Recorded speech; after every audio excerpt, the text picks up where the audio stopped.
Hey guys, in this video I will talk about how God convinced me that I'm actually healed and He's about to heal me from depression. The Holy Spirit led me to make a video series about the healing process. God led me through, and in this video I'm about to share the most important step of this whole journey, the point when God showed me that I'm healed.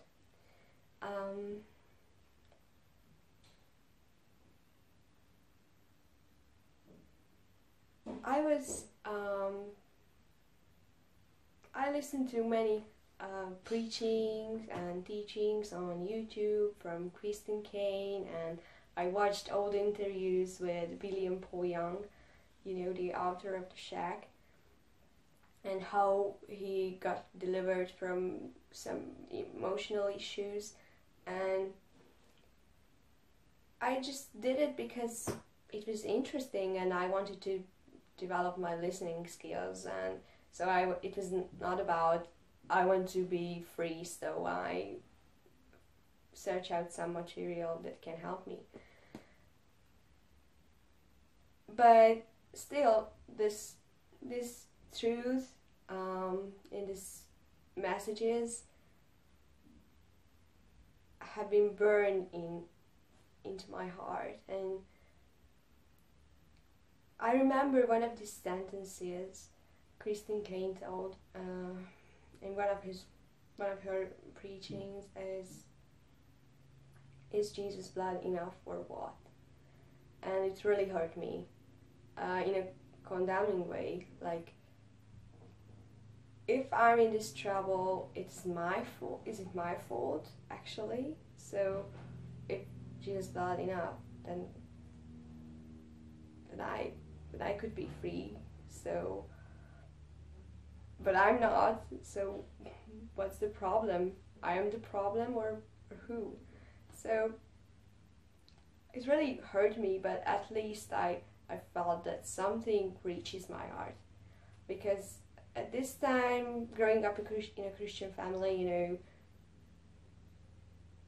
you couldn't say a thing which really bothered me. Like, okay, Jesus loves me, whatever. I'm healed, who cares? And maybe He will heal me one time when I'm really good, when I deserve it. But now I don't really care about God, so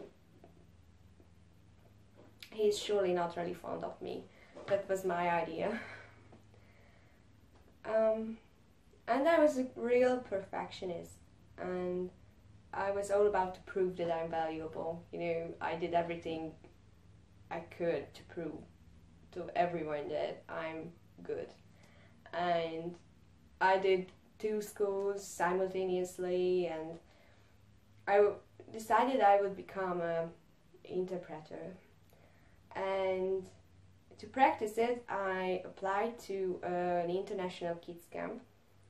And when I applied to it, I realized that it was the worst decision ever, because I was so reserved and so unsociable that just the thought of being among people really scared me.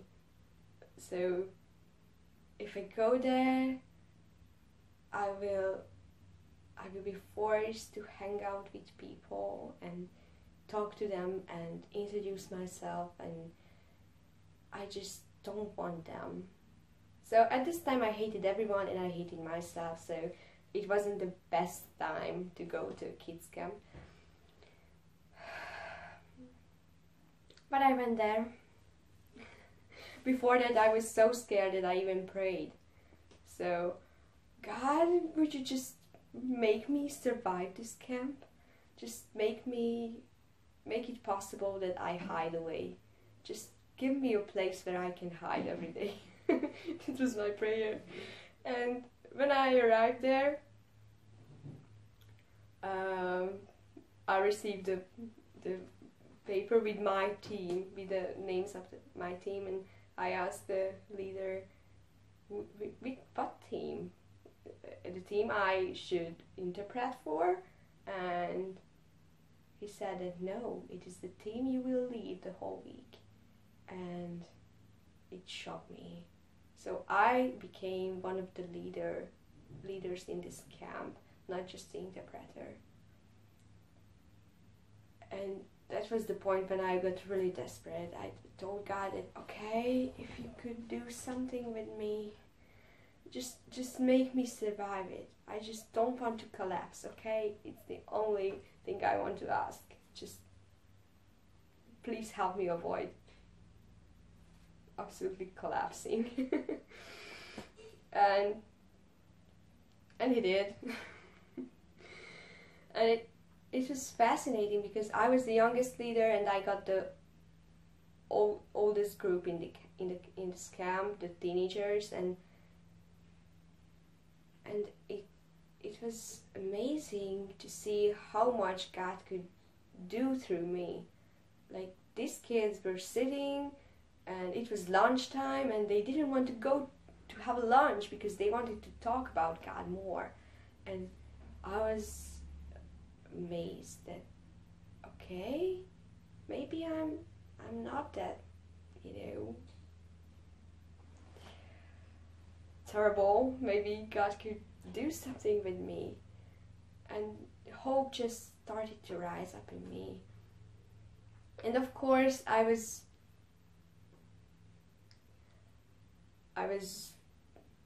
really bad at some stuff. Like, I wasn't good in dealing with situations with the kids and communicating and nothing. A girl who lived years in this unsociable life, it is not that easy to switch back to normal life. And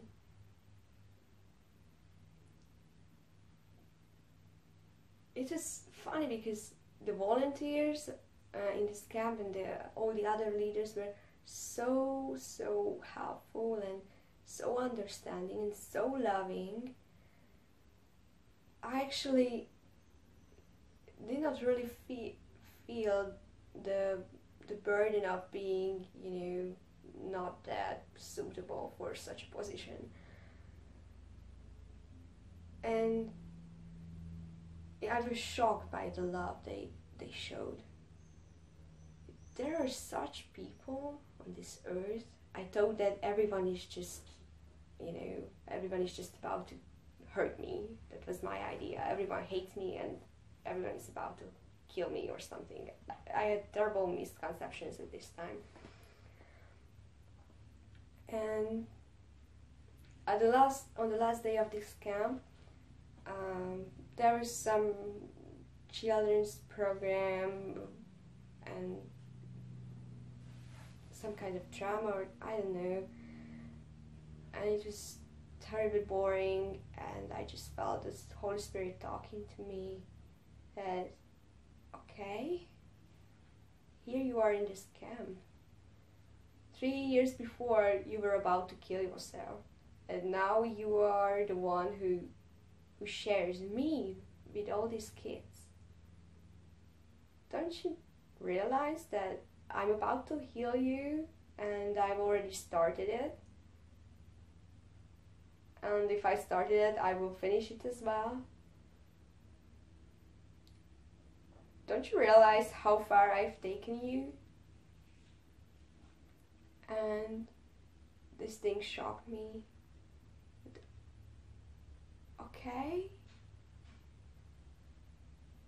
I will be normal. Maybe it never happened in my whole life. Maybe I wasn't normal at all. Not even before my depression, but no, I'm gonna be normal. And the camp ended, and after this camp I realized that, okay, nothing's gonna be the same. So I feel the same, I have the same thoughts, I'm not changed in a way that my depression is not away, but I had this conviction that God is about to heal me. And it meant a great deal. And I went back to school and I continued I convinced the whole world about my perfection project, and I was pretty good in it, actually. Everyone thought that I'm the example, you know.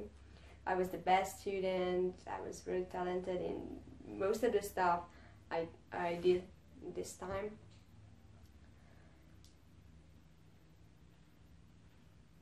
So I just continued learning, but while I was learning, I just felt the Holy Spirit expressing the Father's love to me. Like, I had to put down my book because I just felt His love in the wind, in nature, in voices.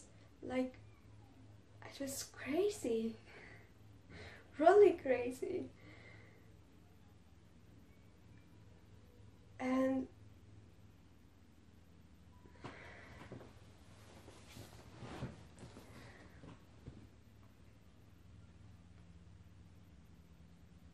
all these truths that I sowed into myself through watching these teachings from Kristen Kane and William Poyoung just came up in me, and I started to realize then that, okay, things are not the way I thought they are, and my thoughts started to shift. Growing up in a Christian family and attending almost all the conferences available, I had great knowledge about emotional healing and stuff. So even though I was in depression, I could give advice to anyone how to be delivered, because I knew a lot of stuff. All I needed this step of being convinced that God is about to lead me through this.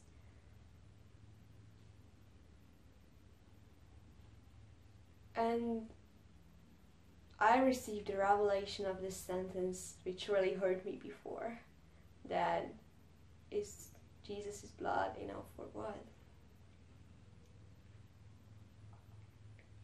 I realized that, okay, if it's true, if this whole thing is true, that Jesus died so that I could be free, then I have no right to sit here and convince myself that I'm not free if I'm actually free. And that's my message to you, that God is about to convince you about the truth. And I just ask the Holy Spirit to touch you wherever you are watching this video, that He is about to heal you, and He is already doing it, and if He started it, He will finish it. And no matter what are the causes for you to be depressed, no matter how real these causes are, He has started your healing process and He will lead you through it. And I just ask the Holy Spirit to give you a revelation about how free you really are. The fact is that your depression and mine are not challenges for God. Actually, He has already settled this deal. So, Jesus conquered all the forces of the enemy. He has the keys of death and huge stuff. Your depression is just one of the demons. It's not exceptional thing. It's not a great thing, a great challenge for God to do. And the greater revelation is that it's not just that it is not a challenge for Him, but it's already done. Like, Jesus did it. He saw, before He went to the cross, that you will walk into this trap of the devil, and He saw that you will struggle with it, and that's why He went to the cross. So that you can realize now or sometime later, when the Holy Spirit hits you, that He has delivered you. And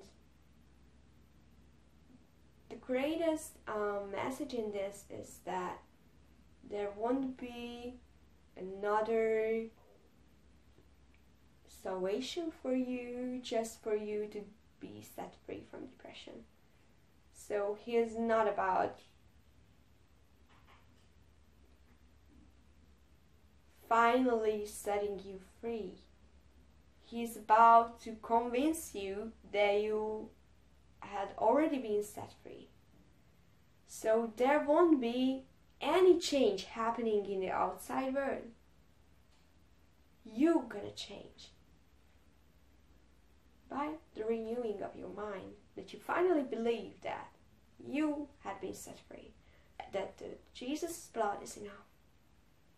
That's the change that happened to me, that the Holy Spirit finally convinced me of that. And the worst thing is that there's so many people, and I'm included, who are waiting for God to set them free. He won't do another salvation for you because He did a very huge one, defeating all the demons. And He won't do another one just for you. Not because you are not worth it, but because the huge one was so huge that it is enough even for you. And don't take it as a condemnation. Don't blame yourself. It's not about that. He doesn't blame you. He didn't blame me either. But He is about to convince you that you had been set free. And that's the thing that will bring the change for you. Just like it did to me.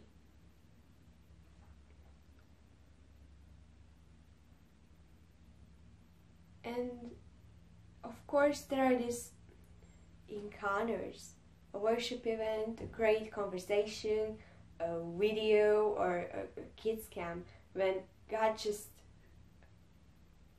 reveals the truth. But when I was there at this children's program and the Holy Spirit touched me, it wasn't the point when I got delivered. It wasn't. It was when Jesus went to the cross and died for all this. And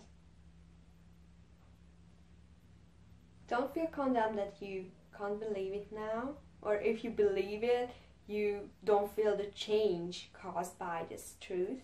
It's okay. It happened to me as well.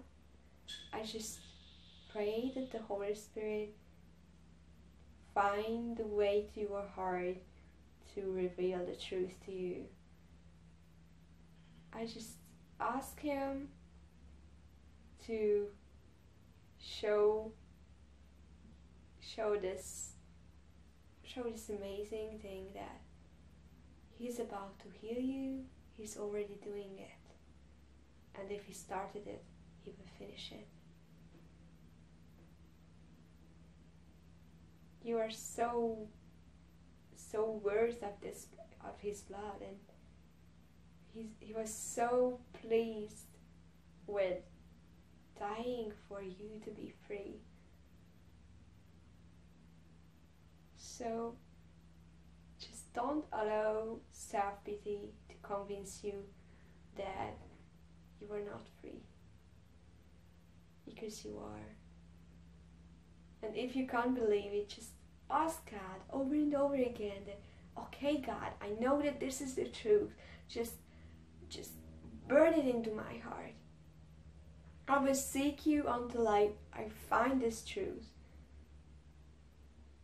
And He will do it. And you will be free. Like, really free.